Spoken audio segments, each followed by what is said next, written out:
Welcome to our latest video, which has the title More About Born-Haber Cycles. This video is suitable for A-level students. By the end of this video lesson, you should have an improved understanding on how to construct Born-Haber cycles from given data and how to use these cycles to find enthalpy values. You should also understand that the exothermicity and endothermicity of the standard enthalpy of formation is a qualitative indicator of a compound stability. Now, in our previous video on Born-Haber cycles, we learnt that a Born-Haber cycle is basically a big Hess's law diagram, and we can use it to calculate lattice enthalpies. Now, lattice enthalpies cannot be determined directly by experiments and therefore must be calculated indirectly using Hess's law and other enthalpy changes that can be found experimentally. And the energy cycle used to calculate a lattice enthalpy is a Born-Haber cycle. And the basis of a Born-Haber cycle is the formation of an ionic lattice from its elements. Now, in our previous video, we learned how to construct a Born-Haber cycle and how to use data along with a Born-Haber cycle to calculate values such as a standard enthalpy change of lattice formation. Now, in this video, we're going to first recap on how you construct a Born-Haber cycle, and then we're going to attempt a few practice calculations where we're going to use Born-Haber cycles and given data to calculate enthalpy values. So here's a Born-Haber cycle to represent an ionic compound MX, where M is a metal and X is a non-metal, and the ionic compound MX is made up of M plus ions and X minus ions. And I've drawn in the various stages and the various energy changes that make up this Born-Haber cycle. So you can see that delta HF is the standard enthalpy change of formation of MX, and I've written an equation to represent this. M, solid, plus half X2 gas goes to Mx. Now, the rest of the Born-Haber cycle diagram is essentially showing you how you go from M solid and half X2 gas to M plus gas and X minus gas, because the ionic compound Mx is made up of positive ions, M plus ions, and X minus ions. And the enthalpy change of lattice formation is essentially the enthalpy change that occurs when 1 mole of an ionic compound is formed from its ions of the element in the gas phase. So the other enthalpy changes that make up this diagram are the enthalpy of atomization of M, where you're forming 1 mole of M gas, the ionization energy of M, where you're converting a mole of M gaseous atoms to M plus ions that are gaseous, the enthalpy of atomization of X, where you're forming 1 mole of gaseous X atoms, and the electron affinity of X, where you're converting 1 mole of gaseous X atoms to 1 mole of gaseous X minus ions. And that completes our Born-Haber cycle.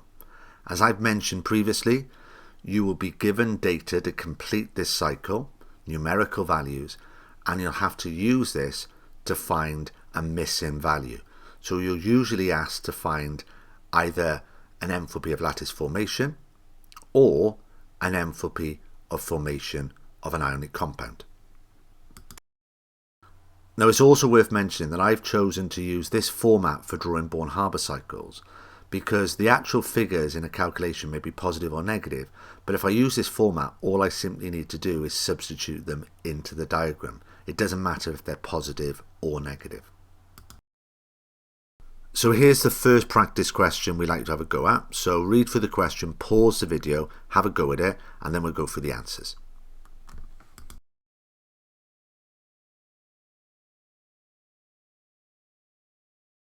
So the first part of this question is asking you to define the standard molar enthalpy change of formation. So this is a 1-mark question. So the standard molar enthalpy change of formation is the enthalpy change when 1 mole of a compound is formed from its elements in their standard states under standard conditions. And by standard conditions, we mean, for example, 298 K as a temperature and 1 atmosphere as a pressure. So to answer this question, all I have to do is draw out a Born-Haber cycle first of all, and then put in my values that are on the right hand side here onto the diagram. So the atomization energy for copper is 339, so I'm going to put that in. They've given me a first ionization energy of copper of 745, so I'm going to put that into the diagram. The second ionization energy of copper is 1960, so I'm going to put that onto the diagram. And I'm just taking them off once I've put each value onto the diagram. Now the enthalpy of atomization of fluorine is 79, and that's the energy change when you form 1 mole of fluorine atoms. But I want to form 2 moles of fluorine atoms, so I need 2 lots of 79 here. And the electron affinity for fluorine is -348, but that's the energy change to form 1 mole of fluoride ions. But I need to form 2 moles of fluoride ions, so I need 2 lots of -348. Now they give me the enthalpy of lattice formation here, which is -3037. And this question is asking me to work out delta HF, the standard enthalpy change of formation. So to calculate delta HF here, I'm going to use Hess's law, which says that the enthalpy change is the same if it takes place in one step or a number of steps. So delta HF is equal to 339 plus 745 plus 1960 plus 2 lots of 79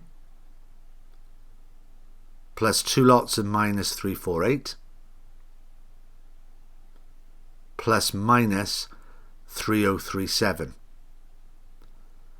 Now I don't have to change any of the signs here because all the arrows are going in the direction that I want to go. So delta HF is equal to, when I put all these values into the calculator, -531 kilojoules per mole.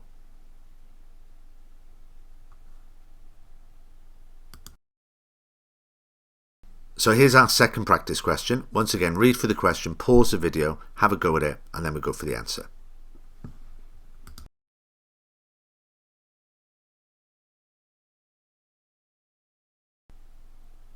So in question 2 here, once again I'm asked to work out the delta HF value.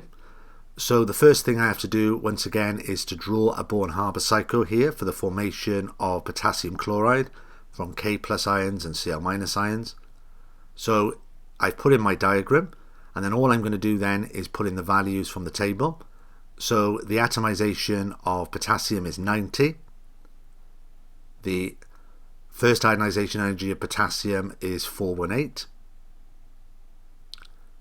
The enthalpy of atomization of chlorine is 121.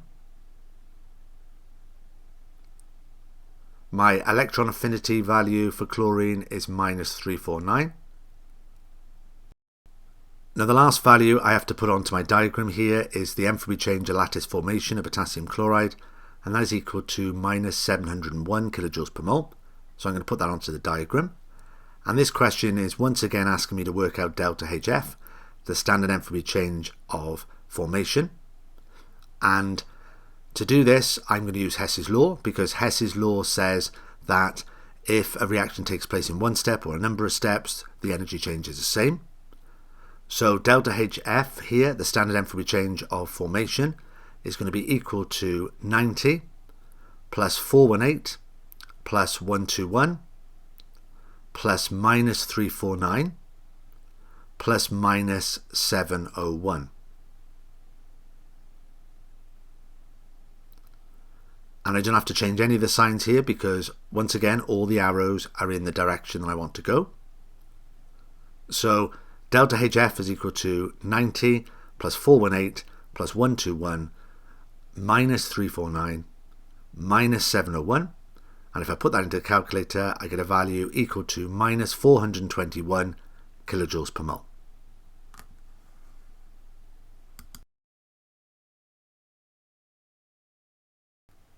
Now in the last couple of practice questions, we've been asked to calculate the standard enthalpy change of formation, delta HF.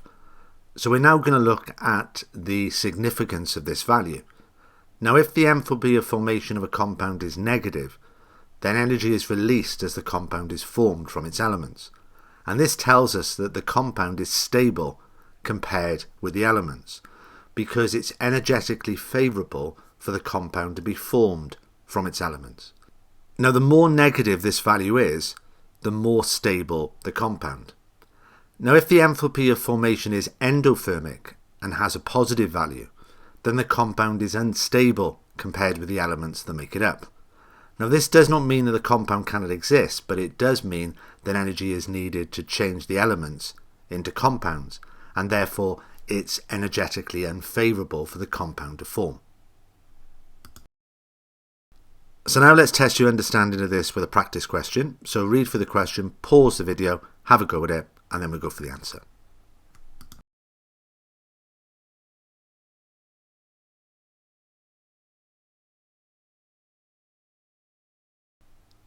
So in this question we have standard enthalpy changes of formation values for copper oxide and cadmium oxide.